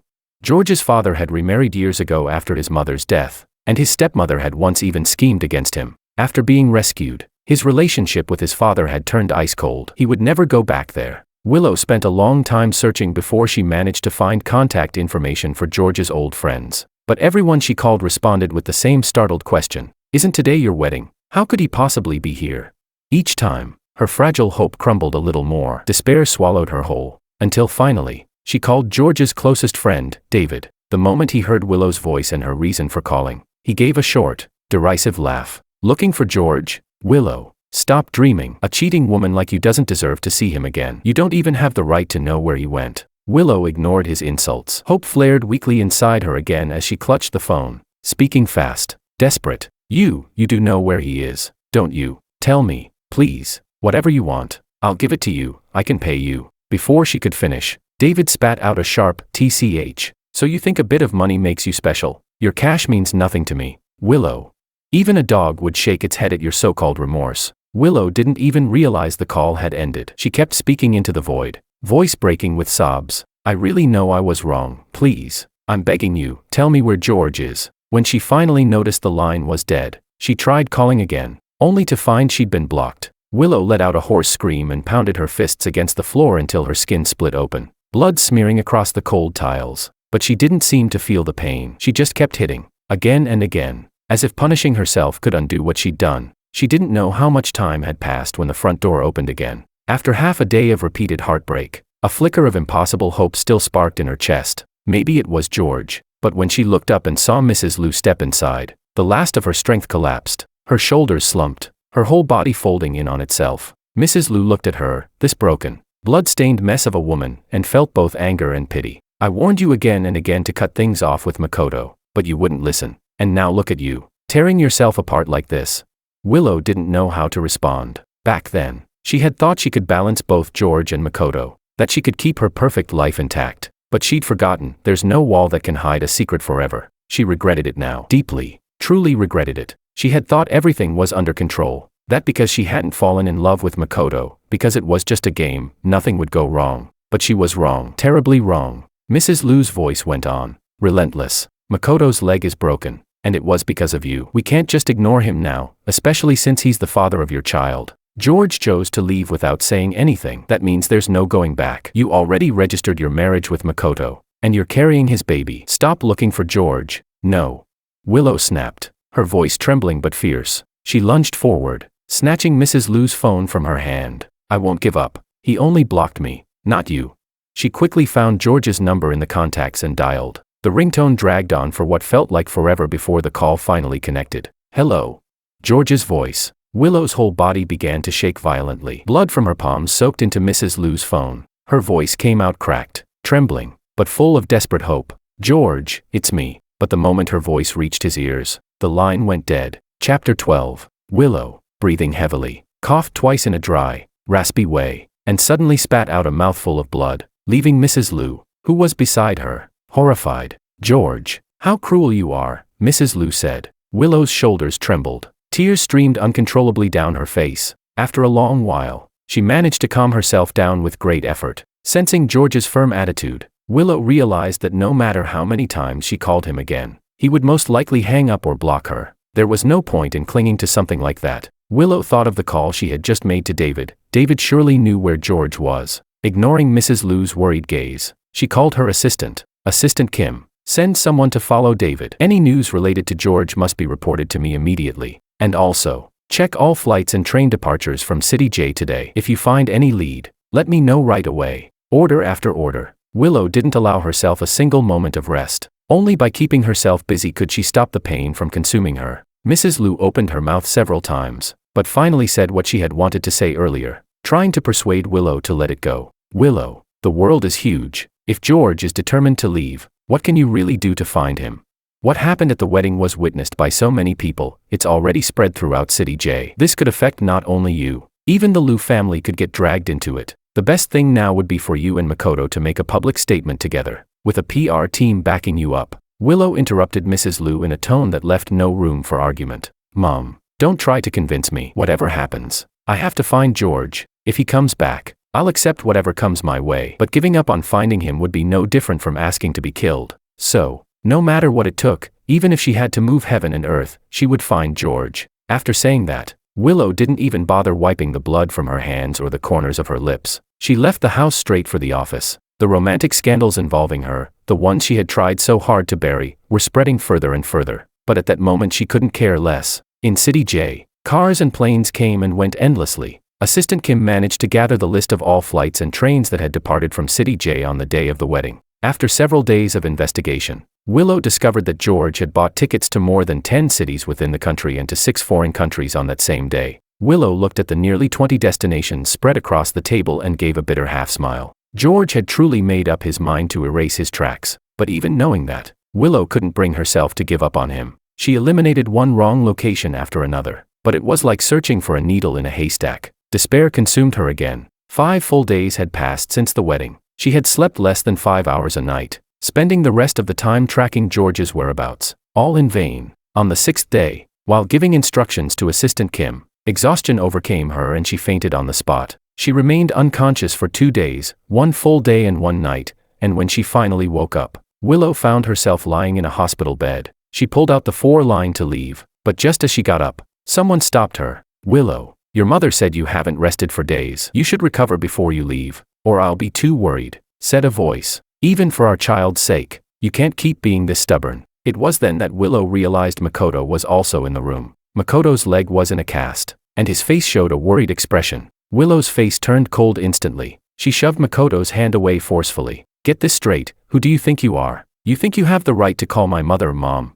Willow spat. Makoto's eyes fell on Willow's barely noticeable baby bump, and his tone revealed a joy he couldn't hide. We're legally married and have a child on the way. Besides, so many people saw us celebrate the wedding. My mother already acknowledged my position. Yesterday we were even picking baby names together. Listen, I like these too. The fragile thread of sanity in Willow's mind snapped in an instant. She grabbed Makoto by the neck with one hand, tightening her grip with every second. Chapter 13. Makoto's face slowly turned from pale to red, then to a purplish blue. Terrified by the icy look in Willow's eyes, he forgot to struggle, and a horrifying thought surfaced in his mind. Willow truly wanted to kill him. Mrs. Lu came in and screamed in shock at the sight. That scream jolted Willow back to her senses. Her grip suddenly loosened, and she lowered her gaze to meet Makoto's eyes, filled only with fear and panic now. Word by word, she interrogated him. On the day of the wedding, why were you the one who showed up? And how did you get George's wedding ring?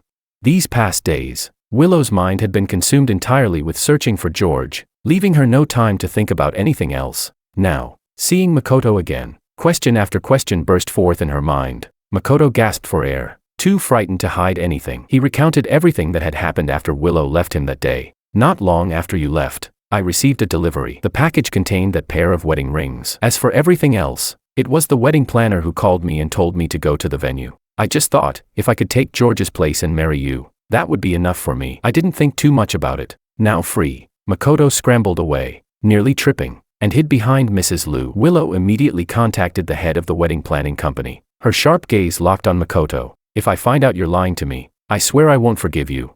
A few minutes later, Willow received the answer. Half a month before the wedding, George had already informed the wedding planner that the groom would be changed. The doubts that had haunted her finally had an explanation, but that explanation struck her like a knife to the heart. So George had been preparing to leave her long before the wedding day. Willow collapsed to her knees, unable to comprehend how George could be so cruel, how he could just walk away like that. All those years of love between them, did they really mean so little to him?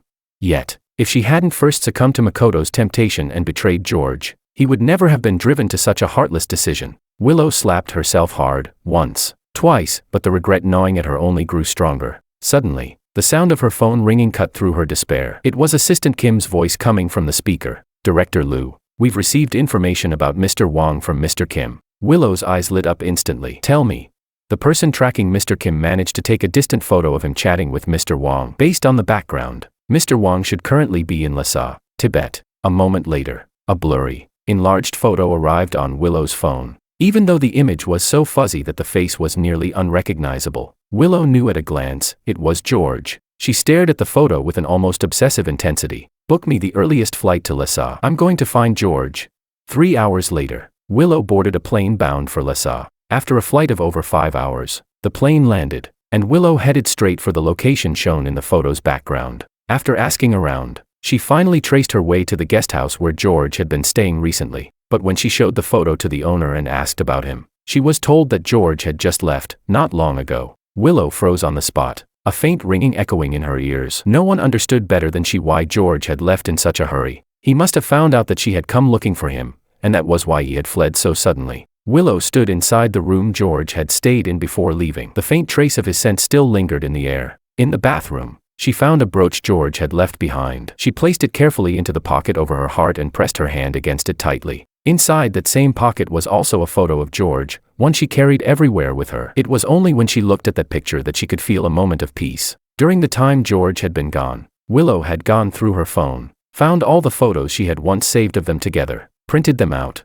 and pasted them on the wall one by one, each in the exact place she remembered. She had also repurchased all the matching couple items and the same clothes George used to wear, every single piece. Only by doing that could Willow convince herself that George hadn't really left her completely. It was as if he had simply gone on a long trip, and maybe, someday, he would come back. Following the same method as before, Willow sent Assistant Kim to the train stations and airports to investigate George's whereabouts. But this wasn't City J, and Assistant Kim was almost mistaken for a suspicious person and detained. In the end, they couldn't find out anything at all. Chapter 14. I returned to City J. Or to be precise, I returned to the city that Willow once dreamed of building a future with me in. Of course, I already knew she had come back too. 2 days ago, she was still in Lessa, frantically searching for me, and now, she's slunk back to City J, disheveled and defeated. I heard she's at it again, her old tricks, following David, prying into my whereabouts, even digging up people we'd both long lost contact with, trying to cozy up to them again. From afar, I watched her, like a headless fly, crashing into anyone who had ever had anything to do with me.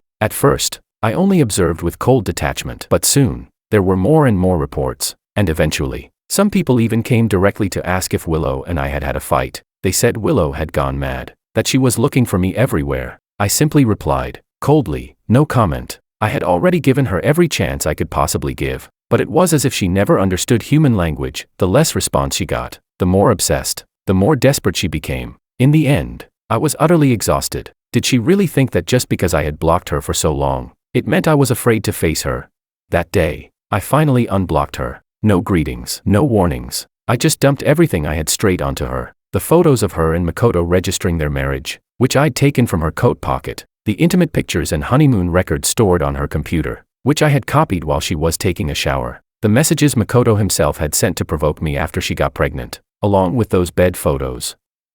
I didn't leave out a single one. I sent them all. The phone screen crackled like gunfire, click, click, click, and with each message sent, I felt a little lighter. When I finally sent the last one, I let out a long breath, as if all the suffocating weight of the past 2 years had been uprooted and thrown in the trash. Then, I turned off my phone and boarded a flight to Paris. It was a 10-plus-hour journey, an entire night, and I slept better than I ever had before. No nightmares, no memories. When I landed in Paris and turned my phone back on, the screen lit up like an ocean of notifications. I wasn't the least bit surprised. As expected, it was all from Willow. Missed calls, a flood of WeChat messages. I opened our chat, glanced at her first message, and couldn't help but sneer. George, you finally contacted me. You've forgiven me, haven't you? Ha. She hadn't even looked at what I'd sent, and she was already rushing to play the part of the remorseful lover. The rest were long strings of pleas for forgiveness. She said she knew she was wrong, that she'd spend the rest of her life making it up to me, that if I just came back, she'd give up everything. I didn't reply to a single one. Her messages got longer and longer, turning from a few sentences into 1,000-word essays of repentance. But I'm not her teacher, and I'm certainly not her God. I never intended to give her anything like forgiveness. I didn't send those things to make her see how much I was hurting. I sent them to make her understand. I'm not the same George who used to tolerate her, coax her, and forgive her. It's not about how deeply she hurt me. It's that I've completely let her go. She didn't just betray love, she betrayed the last shred of faith I had in her. I only wanted her to know, I'm not crazy, I'm not stupid, and I'm not so blind as to realize too late who she really loved. I already know everything, and no matter what, I will never forgive her. I just hope Willow will finally stop disturbing my life. But clearly, Willow misunderstood, or perhaps pretended not to understand at all. She kept sending message after message, begging for forgiveness. Reading them, all I felt was bitter irony. Back when I gave Willow all my heart, she took it for granted, entangled with Makoto instead. She must have known what would happen when the truth came out, yet she still indulged herself in Makoto's so-called tenderness, unable to break free. I even gave Willow a chance to confess everything. If she had just told me the truth, we could have ended things peacefully, but she didn't. She chose to keep me in the dark, treating me like a fool. Chapter 15. The clock turned back a dozen hours earlier, when Willow received George's messages. For a moment she thought she was hallucinating. She stared at the screen, frozen for over a minute. Before it finally hit her, she wasn't dreaming. She didn't even open the messages. Her heart was pounding with hope, convincing herself that maybe George had finally forgiven her, that he must have reached out because he wanted to reconcile. But after sending several replies and receiving no response, her initial joy slowly drained away, replaced by an overwhelming sense of panic. She held her phone tightly, waiting. 1 hour, 2 hours, from sunrise to sunset. She waited, but George never replied. Her phone slipped from her numb hands, crashing onto the floor and shattering into pieces. Willow picked it up, trembling, and finally opened George's messages. The moment she saw what he had sent, her breath caught in her throat. A sharp, indescribable pain pierced her chest, and that pain quickly turned into blazing fury. Ever since the day George had run into her and Makoto coming out of the obstetrics department at the hospital, Makoto had deliberately exposed their secret relationship in front of him. Now, Staring at those photos and messages, the very things she had once done for Makoto, Willow realized that Makoto had turned all of it into weapons to stab straight into George's heart. The pain was so intense she could barely breathe. Only now did Willow truly see it clearly, how many terrible things she had done, how deeply she had hurt George. She couldn't imagine how he had endured it all, how he had forced himself to act normal and spend those final 2 weeks with her, carrying all that knowledge inside. If the situation were reversed, if George had done all this with another woman, Willow knew she would have gone insane. Once, she had loved George so deeply. So how had things come to this point? A sudden thought flickered across her mind, turning her gaze ice cold. If Makoto hadn't approached her on purpose, none of this would have happened. She never would have done anything to betray George. Now George was gone, and that man, Makoto, the one truly responsible for all this, how could he still live so comfortably, so shamelessly unbothered? George. I'll make it up to you, no matter who made you suffer. I won't let them go unpunished. Willow whispered those words under her breath and quickly left her home, heading for Makoto's villa. During all this time she'd been frantically searching for George. Makoto had completely slipped from her mind. That road, she had walked it countless times before. On so many nights, when George had already fallen asleep, she would sneak out to see Makoto, but never, not once, had she felt a pain like this. If she had known this would be the outcome, she would never have done anything to betray George. But now it was too late. George was gone. Nothing could undo that. All she could do was take revenge for him. Half an hour later, Willow arrived outside the villa, with several bodyguards following close behind. The lights inside were still on. Willow rang the doorbell, and a housekeeper quickly came to open the door. Director Liu, Mr. Ito is in the shower right now. Before the housekeeper could even finish, Willow strode past her and entered the house. As she reached the turn of the staircase on the second floor, Makoto, wrapped in nothing but a bath towel, stepped out, alerted by the noise. When he saw who it was, his eyes lit up with excitement. He deliberately loosened the towel around his waist, letting it slip slightly downward to reveal his chiseled abs and the faint outline of his Adonis belt. Willow, what brings you here so late? Makoto walked up to her and grabbed her hand, tracing lazy circles on her palm with his fingertips. Willow lowered her gaze to their intertwined hands, and a wave of disgust surged through her. She thought of all those times she hadn't been able to resist temptation, all those moments of weakness when she had let Makoto touch her, and the fury that rose inside her nearly made her want to tear him apart right there. Just as Mrs. Liu had said, Makoto's cheap and manipulative seduction tactics were obvious to anyone with eyes, but back then, her relationship with George had grown dull, monotonous, so dull that she found herself craving something dangerous, something thrilling. So when Makoto began his deliberate pursuit, Willow pretended to waver, and eventually, she gave in. The first time, guilt had consumed her. She didn't even know how to face George afterward. But George trusted her so completely that her shame faded, little by little. Once turned into twice into countless times, until she was completely lost in the affair. And worse still, she had even become pregnant with Makoto's child. Willow's eyes hardened, the light in them turning sharp and cold. She had no intention of playing along with Makoto's flirting. Instead, she glared at him with icy fury. Makoto, I warned you, she said, her voice low and cutting. I told you not to expose our relationship in front of George. Chapter 16. Makoto's cheerful expression froze instantly. The panic flashing in his eyes was plain to see, and in Willow's cold gaze, it looked utterly ridiculous. It was the height of summer, yet goosebumps prickled all over Makoto's skin. He had already experienced firsthand how terrifying Willow could become when it came to George, twice. In fact, that kind of fear was something he never wanted to relive a third time. After all, he was nothing more than a scholarship student sponsored by the Liu family. How could he possibly stand against Willow? Makoto struggled to compose himself, forcing an innocent expression onto his face. He couldn't let Willow find out that he had been the one who sent those messages to George. Thankfully, he had deleted the chat history long ago. Trying to steady his trembling body, he spoke in a calm tone. Willow, what are you talking about? I never contacted George. Whatever happened between us, he must have heard it from someone else. Willow suddenly grabbed Makoto's wrist, yanking his phone out of his hand. She opened his WeChat. There wasn't a single trace of the provocative messages she had already seen. Not even George's name in his contacts list. Makoto forced a composed look, taking his phone back, though his voice quivered uncontrollably as he spoke. See, I told you, there's no way I would ever. Willow's cold laugh cut him off. Without hesitation, she gestured for the bodyguards behind her to restrain him. Makoto, you think I'll believe a few weak excuses from you?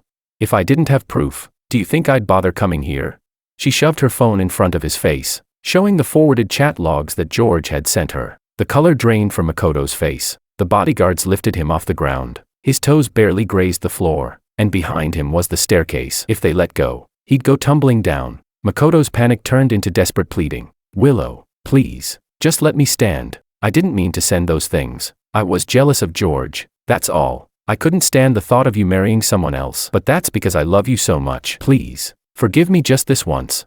He clung to the guard's arm with his free hand, terrified that Willow would order them to drop him. Willow's eyes were devoid of emotion. She looked at him as if he were already dead. Couldn't you just enjoy everything you'd already gotten? She said icily. But no, you had to get greedy. You wanted to drive George away and take his place. And now you'll end up with nothing. In Makoto's shocked gaze, Willow lifted her hand and pressed it over his, prying his fingers off the guard's arm one by one. George is gone, she whispered coldly. So what right do you have to enjoy any of this? Makoto was trembling so hard his lips shook. The housekeeper, who had opened the door earlier, stood frozen in terror, not daring to move. Noticing her, Makoto shouted desperately, "Call Mrs. Liu, quick." Then he turned back to Willow, his voice breaking into a scream. "Willow, don't forget, you're carrying my child, and your parents already acknowledged me. You can't do this to me." But his threats meant nothing. Willow's grip didn't falter. One by one, his fingers came loose, and then, with a sharp shove, Willow pushed him. Her eyes were cold, expressionless, as she watched Makoto tumble down the stairs. For Makoto, that half-minute of falling felt like an eternity. When he finally hit the ground, his already injured leg twisted unnaturally, and blood trickled down his forehead. He looked up at Willow standing atop the staircase, untouched by chaos, her eyes utterly void of pity. Something inside him snapped. What little reason he had left was consumed by hatred. "Willow, you're pathetic," he spat hoarsely. "George is gone, and you're dumping all the blame on me. But what did I even do wrong? Before I sent him those messages, he already knew about your affair. In the end, it was you who couldn't control yourself. You kept saying you loved George more than your own life. What a joke. No wonder he replaced himself with me at the wedding. It was his way of getting revenge. If you love him that much, then go and confess to him yourself." Chapter 17. Before long, Makoto lost consciousness from excessive blood loss. Willow stood there, watching coldly, without a trace of pity. The only flicker of emotion she showed was a brief flash of shame, when Makoto's words had pierced through to the truth she'd been trying to avoid. She already knew from the messages George had sent her that he'd discovered her affair long before Makoto's taunting ever reached him. But her sin was hers to atone for, and she intended to apologize to George face to face. As for Makoto, the one who had started it all, he didn't deserve to walk away blameless. The housekeeper, trembling, made the call. Within minutes, Mrs. Liu arrived at the villa with an ambulance close behind. Mr. Liu came too. When he stepped inside and saw the blood covering the floor, fury overtook him. He slapped Willow across the face, the sound echoing through the hall. "You wretched girl, haven't you caused enough scandals already? Now you want to kill Makoto too." Half of Willow's face swelled instantly, but she didn't regret what she'd done, not in the slightest. "He had no right to take George's place," she said coldly. "This is the punishment he deserves for his greed." All she had ever wanted was to bear George's child, no one else's. So she would rid herself of Makoto's baby, as a form of repentance. Seeing her stubborn, delusional expression, both Mr. and Mrs. Liu were so enraged that they nearly fainted. In the end, Mrs. Liu forcibly took Willow with her to the hospital. Before leaving, she sternly warned the housekeeper who had witnessed everything, ordering her to tell no one what she had seen. But the villa district was full of prominent figures from City J, and there was no guarantee that the incident had gone unnoticed. Worse still, the most troublesome part of the night, Makoto, had yet to be dealt with. Any mistake, any leak, could bring a catastrophic blow to the Liu family, which was already walking on thin ice. When Makoto regained consciousness, he broke down, shouting that he would call the police. It took Mrs. Liu a long time to calm him down. Willow, impatient and indifferent, stayed at the hospital for less than half an hour before leaving. Whether Mrs. Liu managed to silence Makoto through threats or bribes, she didn't care. She knew that if her parents discovered what she was about to do next, they would try to stop her. So, after leaving the hospital, Willow went to another clinic, where she scheduled an abortion. When it was over, her face was ghostly pale as she forced herself to walk home. All she wanted now was to find George, to stand before him, confess everything, and tell him how much she missed him. Back in the cold, empty house, everything looked exactly as it had before George left, but his presence was gone. Moving like an automaton, Willow cooked 2 bowls of noodles and placed them exactly where they had sat on their last night together. Then she opened a bottle of wine and sat down across from the empty chair. "George, I made your favorite noodles. I punished Makoto for you today. The baby, it's gone too. But when will you forgive me? When will you come back to me?" Willow's voice trembled, but she kept drinking, bottle after bottle, as though she could drown the pain. She didn't care how much it hurt her body, she just wanted to be numb. pulling out her shattered phone. She opened her chat with George and scrolled through their old messages, one after another, reliving each word they'd shared. If only nothing had changed. But as she stared at the screen, George's final messages surfaced in her mind again. The photos he'd sent, the ones of her and Makoto, stabbed at her heart all over. How devastated must George have been when he saw them?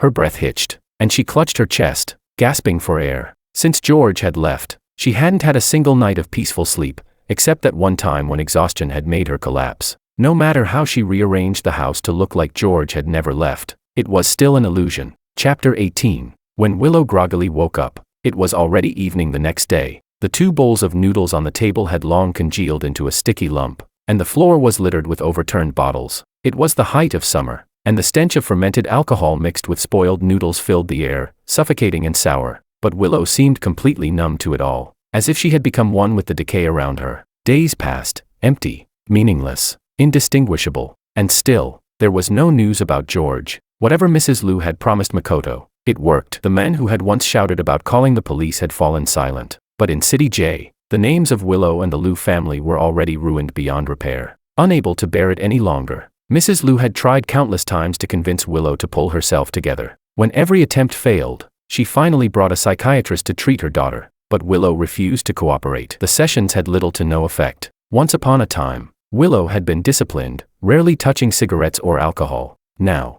barely a month after George's departure, she had fallen deep into addiction to both. She was trying to numb herself, to erase the pain, to forget everything, but deep down, she knew it was useless. And yet, what else could she do?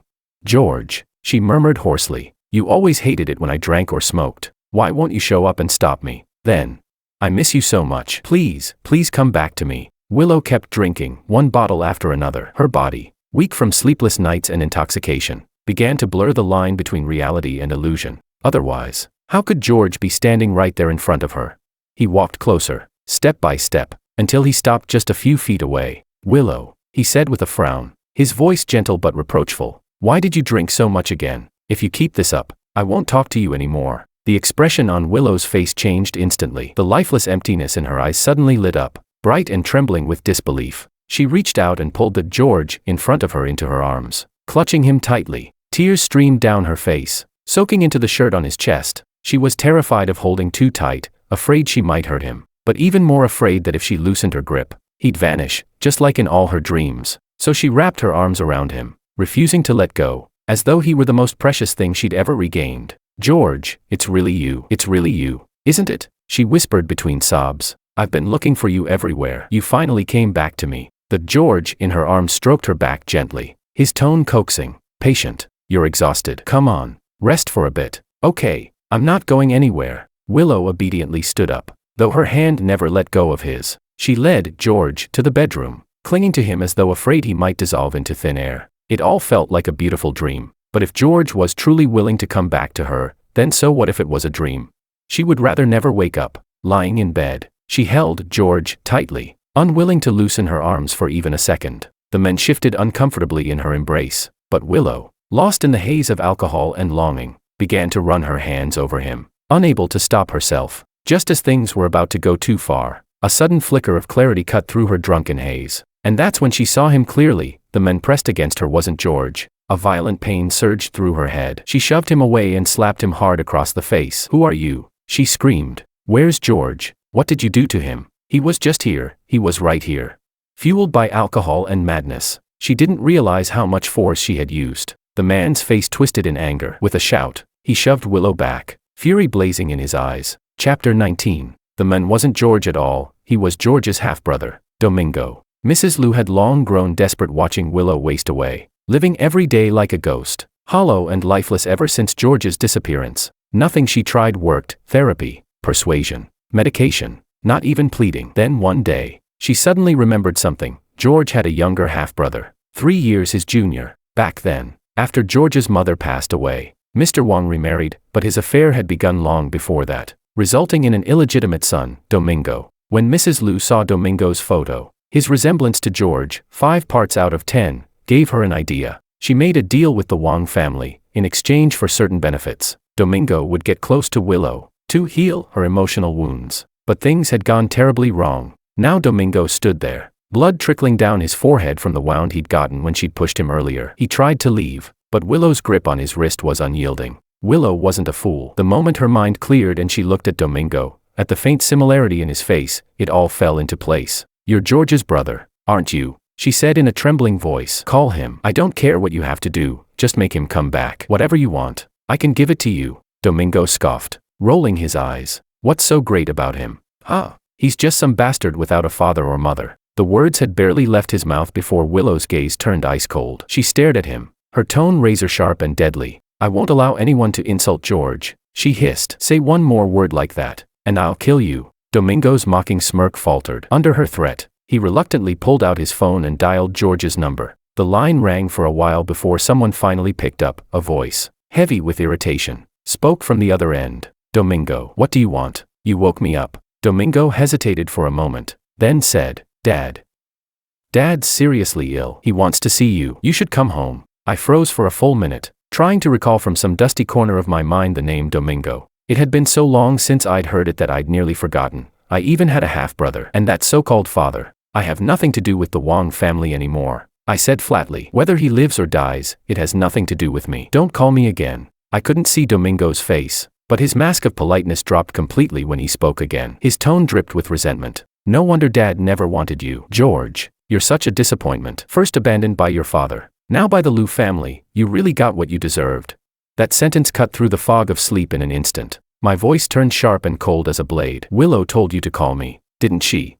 Though it sounded like a question, I already knew the answer. Domingo gave a low, mocking laugh. "So what if she did? I just can't stand you." Click. I hung up before he could finish. Back in the villa, Willow, already weak from blood loss, barely managed to whisper a few words, her voice faint and trembling. "George, I never meant to abandon you." Then everything went dark. By the time Domingo realized she wasn't moving, panic struck. Terrified of being implicated in her death, he called Mrs. Liu. Thanks to that call, Willow's life was saved, barely. Now, she lay unconscious in the hospital bed. 2 full days had passed. Mrs. Liu waited by her side, anxiety eating away at her heart. "George." She looked up sharply when Willow murmured the name, thinking she was finally waking up. But the doctor gently explained that it was only a reflex, a subconscious response. George's departure had become a shadow lodged deep in Willow's heart, a wound that refused to heal. Staring at her daughter, so frail, so thin she was almost unrecognizable, Mrs. Liu finally broke down.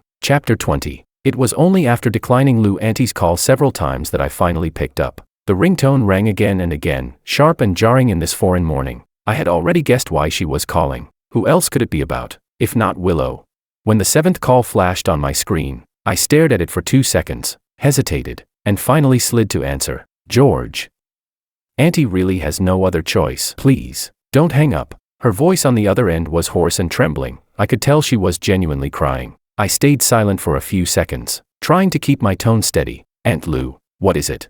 I no longer wanted to call her Auntie. That word was too intimate. It would only remind me how kind she once was to me, and how she had personally pushed me into hell. She didn't hesitate to bring up Willow. "Willow has been looking for you these days. I know she did wrong, but she truly regrets it. George, can't you give her another chance? Just see her once, even if only once." I looked at the streets of Paris in the early morning. The wind brushed against my fingertips, icy cold. It had been almost 3 months since I left J City. In these 3 months, I had moved from place to place, and finally stayed here. David had brought me news from time to time. Willow hadn't stopped looking for me. Her search had become louder and louder, to the point where I didn't even dare update my social media, afraid she might find me. But deep down, I knew this couldn't go on. This tangled mess between us, it needed an ending. So I said, "I'll return to J City in a week. I'll contact you then." Before she could reply, I hung up. That small concession was enough to drive Willow mad. I could already picture her excitement when she heard the news. Could imagine her thinking I had forgiven her. But what she didn't know was that my return wasn't to give her another chance.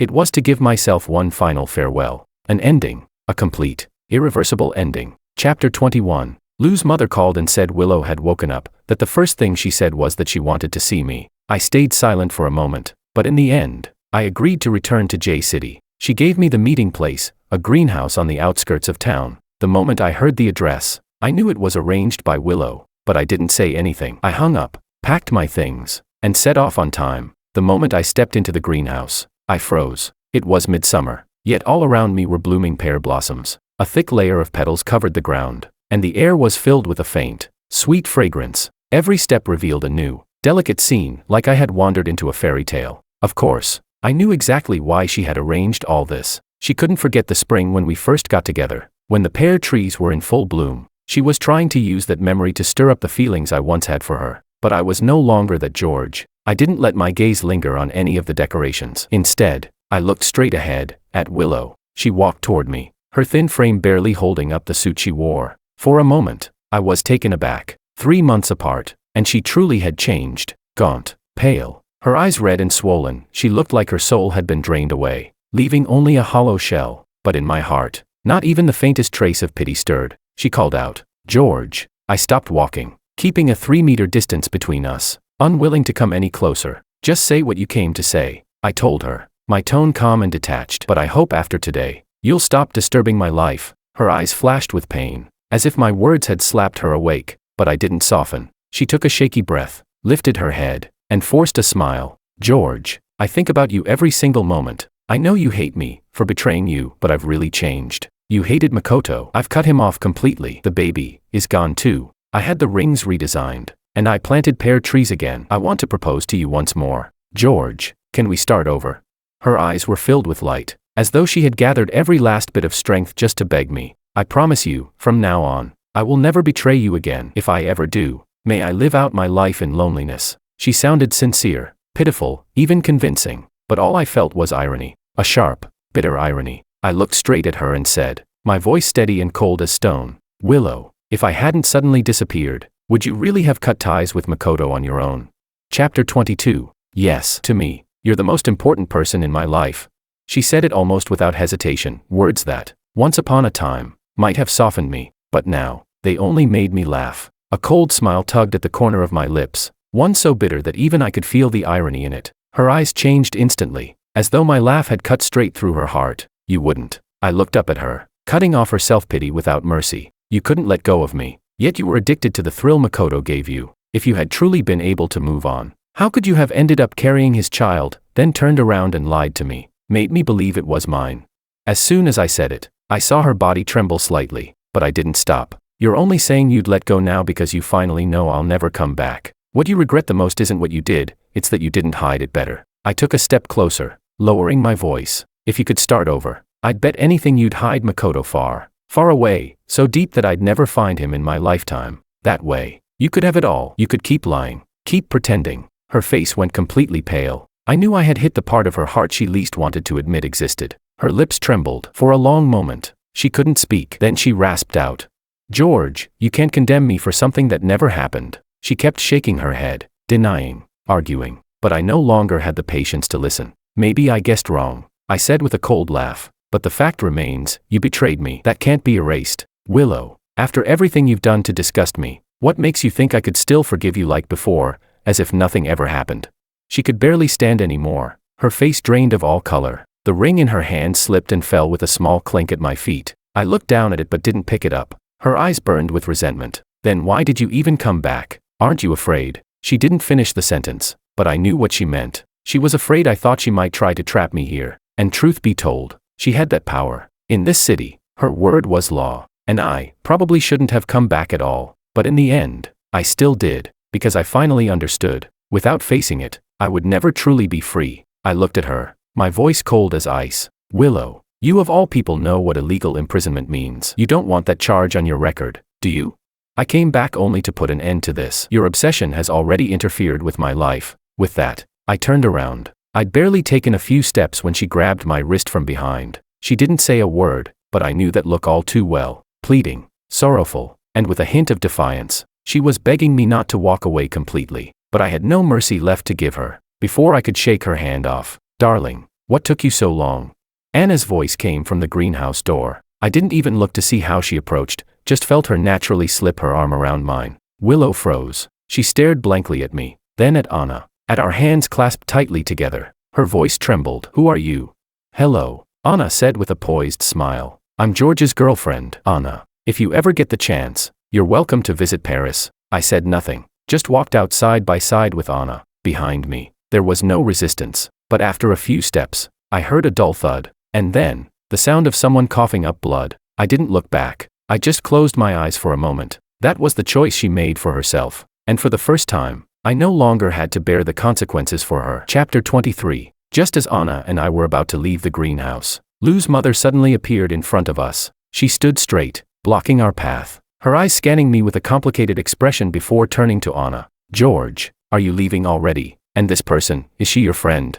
I forced down the wave of emotion rising in my chest and replied evenly, "There's nothing left to say between Willow and me. Also, this is my girlfriend, Anna." Anna greeted her politely, her voice soft and respectful. "Hello, Aunt Lou." But Lou's mother didn't seem interested in returning the courtesy. Her gaze dropped to our interlocked hands, and her tone sharpened with reproach. "George, you and Willow have been apart for less than 3 months, and you're already..." She trailed off, but I knew exactly what she meant. "Can't you see how much she suffered for you? She went through an abortion because of you. She hurt her body.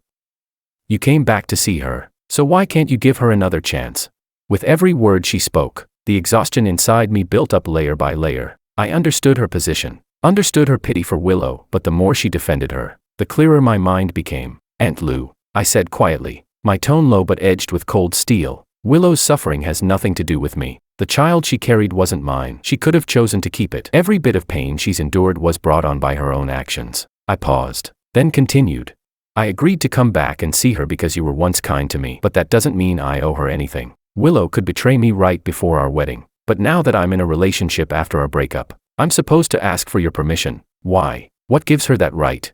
And one more thing," I said, meeting her dimmed gaze. "Aunt Lou, you knew about her affair before I did, yet you chose to help her hide it. I'm not here to judge your decisions, nor will I say whether you were right or wrong, but you have no right to ask for my forgiveness." Lou's mother's face went pale with anger. I hadn't meant to provoke her, but these words had been held inside me for far too long. Just then, I saw Willow appear at the doorway, her face as white as paper, weakly bracing herself against the wall. Lou's mother immediately turned and rushed to her, calling her name in panic. I didn't stop. I turned around, took Anna's hand, and walked away from that place that no longer belonged to me. This time, I truly left. From that moment on, there was nothing left between Willow and me. During our short stay in J City, I took Anna around. It was her first time here, and for me, this was once the city where I thought I'd spend the rest of my life. I took her to eat at the old beef noodle shop I'd loved as a kid, walked with her by the riverside, and met up with David. We promised that someday, when he felt ready, he'd come visit us in Paris.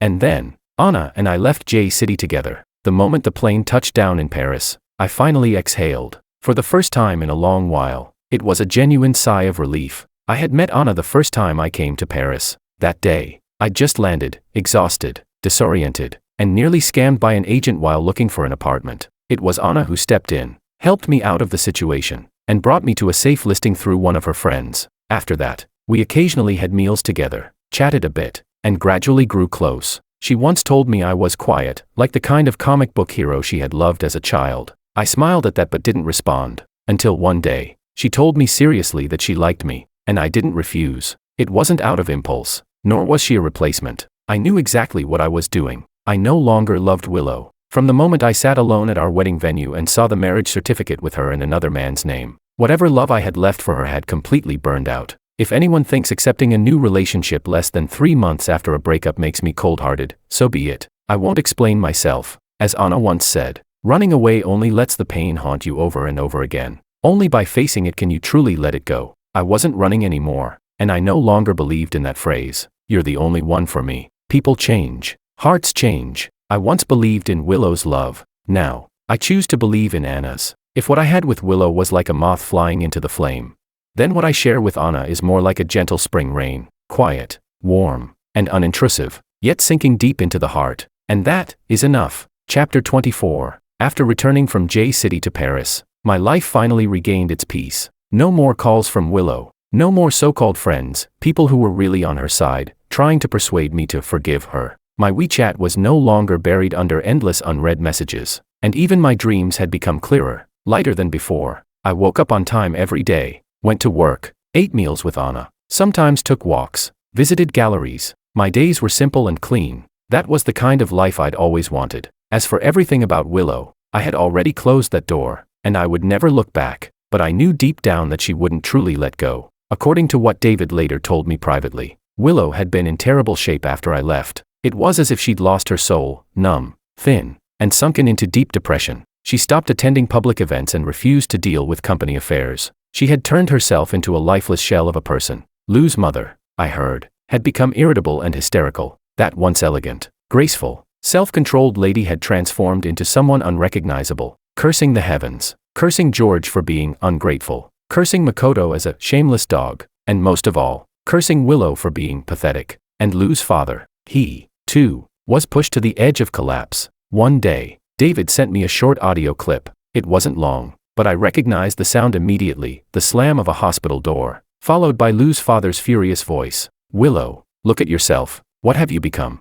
Then came the sound of his hand striking her, a muffled slap. I wasn't surprised. Lou's father was a man obsessed with control, a stickler for family honor and discipline. Willow, in her current state, had clearly crossed his bottom line. "You think acting like this will make George come back? You're not even worthy of a second glance from him. Do you know how many people are laughing at our family?" His shouting echoed through the room, even through the recording. It sent a chill straight through me. "Look at your mother. Look what you've done to her. Have you forgotten what she used to be? She doesn't even put on makeup anymore, doesn't even bother to brush her hair. Everyone in J City knows the Liu family is a disgrace now." I stopped the recording there. I couldn't bear to listen further, and truthfully, I didn't want to. I'm no saint. I don't have compassion to spare for those who once tore me apart. Whatever Willow was suffering now, it still wasn't even 1,000th of what I went through back then. I won't deny that when I first heard she'd gone gray overnight, that her father had slapped her, there was a heaviness in my chest, but that feeling came only from a basic, human sense of empathy, not softness, not pity, and certainly not love. What truly froze my heart was the simple truth. Everything that happened to her, she chose it. She made those choices, clear-headedly. She weighed her options and still decided to go on. She had chances to stop, but she didn't. The moment she betrayed me, she gambled, and lost everything. So no, she shouldn't hate me for being cold, and she shouldn't expect me to turn back. I am not the man in her story who waits forever. Later, I heard that Willow eventually accepted treatment. Once her health recovered a bit, she returned to work. Her business acumen, I'll admit, was formidable. If she hadn't been such a threat to others, those people wouldn't have ganged up on her when she was at her weakest. When she came back, she struck back hard, taking down one powerful family after another. Several companies went bankrupt, losing everything. Eventually, those same people had to bow their heads, offering apologies and money just to make her stop. The Liu family's reputation, it seemed, could finally lift its head again. I don't know if her parents ever believed, even for a moment, that she'd moved on, but when they tried to arrange a blind date and she exploded in rage, I think they finally understood. She hadn't healed at all. She'd only buried her pain deep inside. She spoke to no one. Aside from work, she lived in complete solitude. Every night, she went home and lay on the same bed I once slept in. She had once said, "If I ever betray you, I'll grow old alone." It seems, she still remembers. The Liu family's business had expanded overseas, and their first stop was Paris. When someone first mentioned it to me, I didn't pay much attention. Not until one day, when I wandered into a newly opened Chinese restaurant, and tasted a bowl of noodles that felt painfully familiar. That flavor was exactly the same, and in that instant, I knew, it was her. I didn't go into the kitchen to look for her. I simply lowered my head, finished the bowl quietly, and left. Later, I figured she must have seen me. Because after that day, I never went back to that restaurant again, and she never came to find me, either. But I knew she was close by. I could feel it. She was there, somewhere within reach. Yet she never showed herself. A few times, when I passed through that street again, I'd occasionally catch a glimpse of her from afar, crouched beside the flower bed at the restaurant entrance.